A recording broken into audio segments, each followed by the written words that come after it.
Ayun, masipagmay araw po sa ating lahat. So, paano nga ba tayo mag-register sa ating mga SIM card? Lalo na po sa mga Smart o Globe. So, meron din ako dito no, na bago binili. So, isasample ko na po sa inyo kung paano tayo mag-register dito. So, sa akin, bago binili ko to, ito'y TM po. So, para ma-activate ito, may expired po ito no, isang taon. So, kinakailangan activate, i-verify na po natin. Ito i-register na po dapat natin. So, ito makasipag.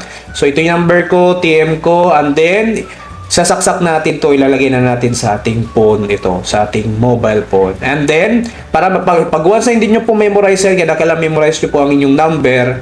So, pupunta po tayo sa ating settings. So, para ma-sure po no, so, dito tayo sa settings and then dito tayo sa connection.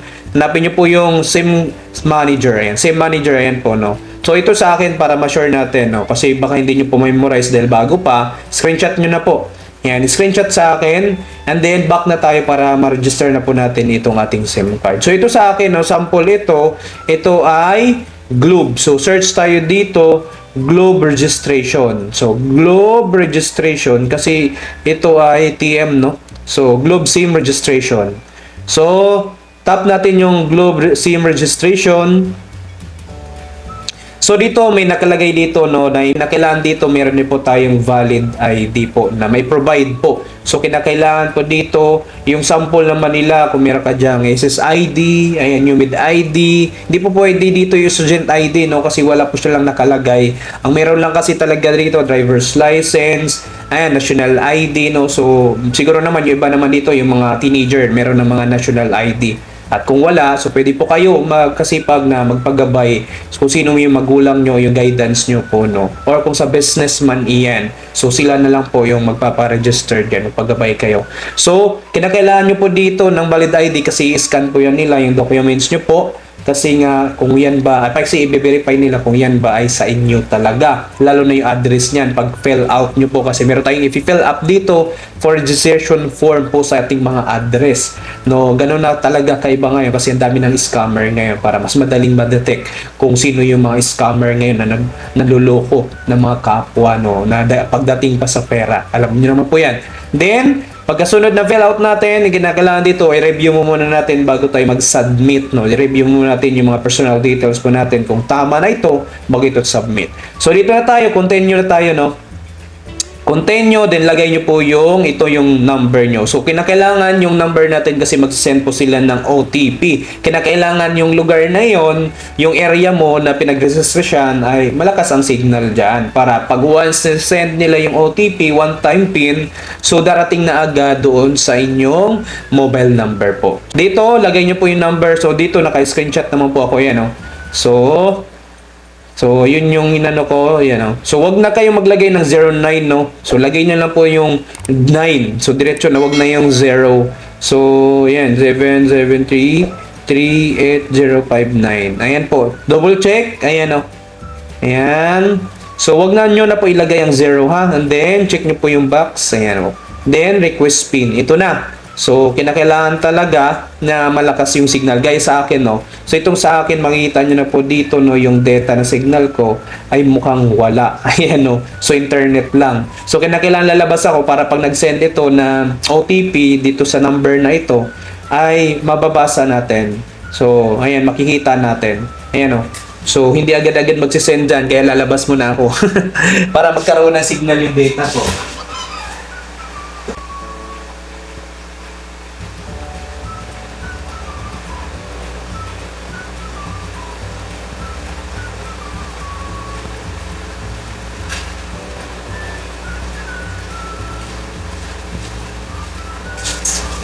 Ayun na nga guys, lumabas pa ako. So ito na po yung OTP natin. Ayan, ano ba yun? Kalimutan na. Nagkamali, hindi na ano ah. Ayan, so 7. And then para hindi na tayo mag-resin pin pa. Lumabas pa ako guys. Ayan, ayun yung sinasabi ko sa inyo. Kinakailangan yung area niyo naman na pag-register nyo ay meron po itong signal po. Dapat So, meron po siyang malakas dito sa data natin. Gagaya dito, nandito na ako sa loob. So, wala na namang signal sa data ko. So, dito, ito yung welcome, here's how to successfully register or update your SIM. So, dito, kinakailangan dito na 18 years old daw. Pag hindi pa daw tayo 18 years old, so magpagabay tayo sa parents natin, yung guardian nyo, no, to register your SIM. So, yan ha. And then, if you are mobile, kung pang business naman, so ganun pa rin po no, yung authorized representative to register your SIM. So yung mga ginagamit na SIM card. Kasi hindi rin po kasi pwede dito na halos sa'yo na lang yung pangalan o ikaw na lang palagi nag-register sa dami-dami pangalan mo pa rin.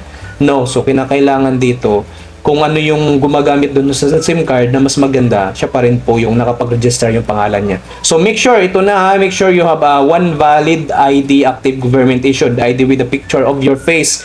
So dito kinakailangan kasi dito na meron tayong valid ID kahit passport, driver's license, national ID, SSS. So walang nakalagay dito no na student ID, so PRC. Hindi ko lang alam yung iba dito kung nakapagpasa ba at tinanggap ba sila doon sa kanilang student ID. So continue tayo. So ito dahil meron akong ID, national ID no. So ito na po. So dito na registration type na po natin yung make a selection.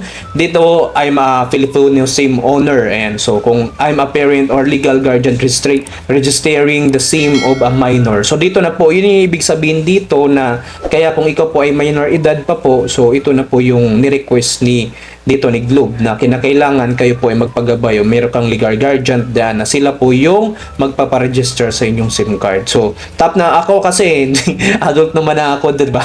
So, I am a Filipino na lang. Tap na po yan, then click continue. And then, ito na mga kasipag, i-prepare na po natin yung ating ID kasi i-scan po ito. Ito yung documents natin. Mga kasipag, national ID ito. So, i-scan kasi ito, then take a picture. Kinakailangan, walang face mask, walang glass. Kagaya sa akin, tinanggal ko na. So, take, continue. And then, ito na. So, no fingers or obstruction on documents. So, kinakailangan kita talaga nakahiga lapag. Wala dapat na nakaganyan na finger, no? So, no scratch, smudge, or dust. No glare, reflection, shadows, yung ilaw o yung flash ng cellphone pag picture, no? Well lit subject, clear and legible text. Ayan, dapat clear talaga siya. Maganda, sharp talaga, no? So, ayan, focus natin. So, dito, tap natin yung scan with camera. Okay? Ito na, iayos natin. Allow this time lang. So, kinakailangan, klaro mga kasipag. Only this time. Ito na. Ayan o. So, ito, ganyan lang. So, walang nakaharang na finger, hindi blurred.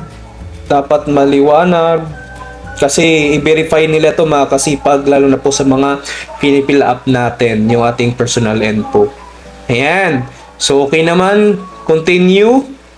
And then, please ensure that document follows these guidelines. Will it subject smile, wide, good, contrast, and brightness. Ganun pa rin, selfie na tayo. I-verify talaga nila mga kasipa. Yan, so ganun pa rin yung ating mukha.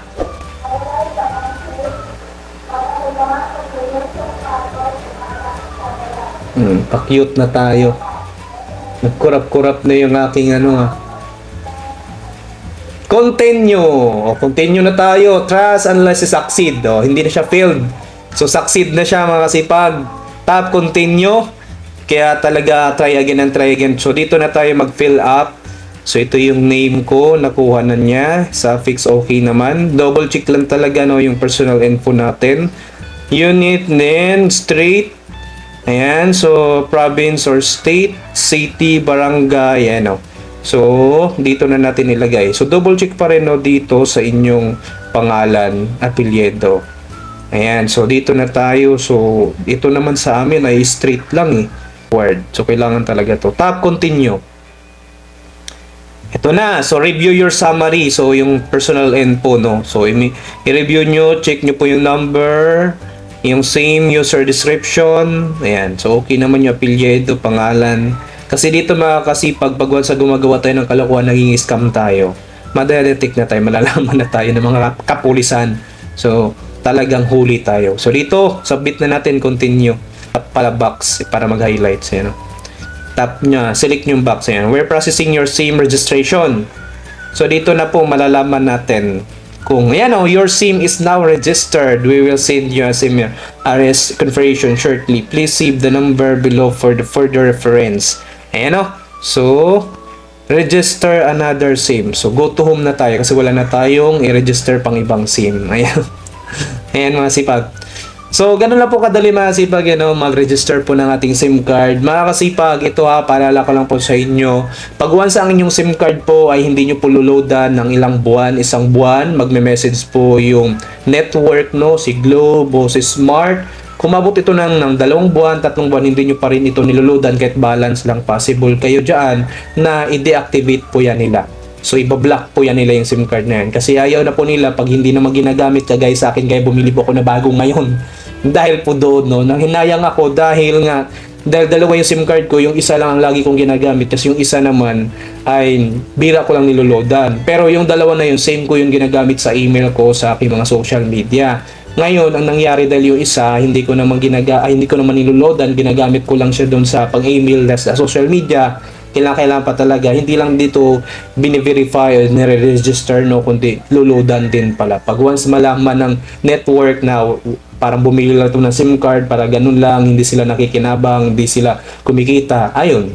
So, binablock na nila, baka gagamitin pa sa iba or aanuhin pa ng, kasi sa dami-dami ng SIM card, baka iba pa yung interest na paggamit na panloloko. So, dahil di naman ginagamit, binablock na nila dahil hindi naman sila kumikita. Ganun sila. Ayan so loadan nyo po or kahit balance lang, So, kung hindi nyo po, kasi kung lagi lang kayo internet dyan o pang email nyo lang, loadan nyo, lalagyan nila ng balance. Yun na po. Ako po si Chris TV. Yan po yung masyashare kasi rito kung paano po mag-register ng ating mga SIM card. Search nyo lang po sa Chrome o sa browser po, Globe Registration SIM or Smart Registration SIM. Ganun pa rin po, So, yan na po. Ako po si Chris TV. Maraming salamat. God bless.